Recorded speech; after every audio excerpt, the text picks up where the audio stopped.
This is the Russ Cassell Show on WORD 1063 News, Talk, Sports. I want them to do everything they can to get our fiscal house in order. We're in a mess. We're broke. We're bankrupt. We can't afford any more of this. What I want them to do, if they're going to be statesmen, if they're going to be leaders, whether they're from South Carolina or Timbuktu, I want them to go up there and cut government and cut the budget, and we can worry about all this other stuff somewhere down the road. But right here, right now, we need to get our fiscal house in order. That's what their role should be. Yeah, it's going to be painful. If the doctor tells you have cancer, or the doctor tells you you're going to have a major operation, sometimes doctors say, if you don't do it, you're not going to survive. The country's the same way. Yeah, it's going to be painful. Yeah, it's going to be tough. But if everybody gets out of this mindset, oh, I'm only worried about me and mine, then maybe the country's got a chance. Maybe my children have a chance. Maybe my precious little grandchild and the one I'm going to have in the next month here, maybe they'll have a chance. But you got to face it here first. Yeah, it's going to be painful. It's going to hurt. But you got to do it. Because let me tell you about the other pain. If you keep going down the road that you're going now, spending money you don't have on this and that and the other, and on stuff that we don't need, then you're going to kill the country. You can't tell me, if you have a brain in your head, that you'd rather kill the whole thing rather than going through the pain to restore some sanity to our system. That's what somebody needs to say. The Russ Cassell Show. Driving home from work one afternoon, blue lights and a siren on my back bumper. I looked down at the speedometer, 55. I was in a 45-mile-per-hour zone. 7 or 8 points against me on my license already. Oh. I knew if I got in trouble, I'd lose my license. He chased me 10, 15 miles, baby. Oh, you ran from him? Yeah, I ran from him. We got over to a place where we could pull over, and I did. He came up to the car shaking his finger, raising cane. He said, how fast will that car go, son?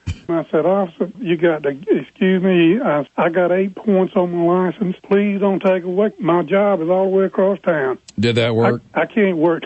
He said, I got a good excuse if you'll just take the time to listen. He said, if you got an excuse that I never, ever heard before, I'll throw away this ticket if it teaches you a lesson. Okay. And you promise not to do it no more. Right. I said, look, I had a wife. I thought I was happily married. All of a sudden, I couldn't do anything to satisfy. She kept on nagging. And finally, she ran away with a highway patrolman, and I thought you were bringing her back.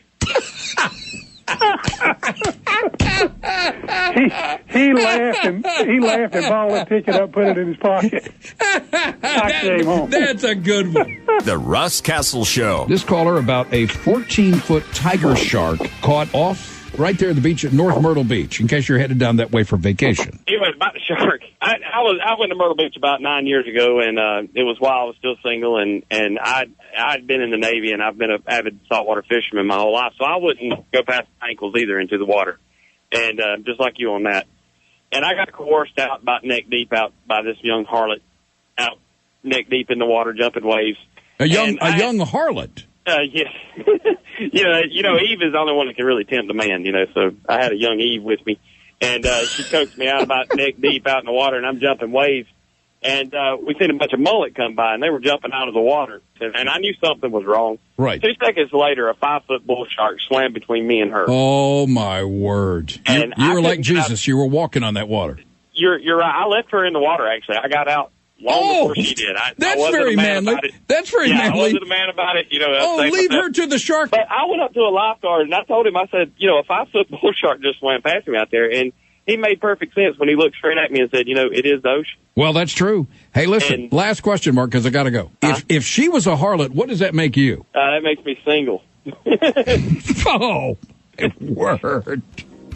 All right, we'll leave it at that. The Russ Cassell Show. If people are aware of a need, and if they believe the need is legitimate, they will respond regardless of an economy, regardless of all these many very troubling issues that face us. For one moment, whatever it is that struck it in you, that strikes it in me and thousands of others, somehow we say, you know what? As bad as it can be, I'm still blessed. I was sitting there thinking yesterday, we were out shopping for the Angel Tree kids, and my little granddaughter was there, and I was looking at her. She was just having such a wonderful time. You could tell she was getting it. It's not for me for Christmas. This is for the other kids, Papa. This is for the other kids. And there are people standing there, and they're taking these names off that tree. And I say, you know what? That's the good that people forget. Inside of us is something that tells us there is a need greater than our own need. I think everything is for a purpose. Everything is for a reason. We don't always learn that reason or that purpose. I just know in my life, I'm blessed because I know my purpose. The Russ Cassell Show on WORD 1063 News, Talk, Sports.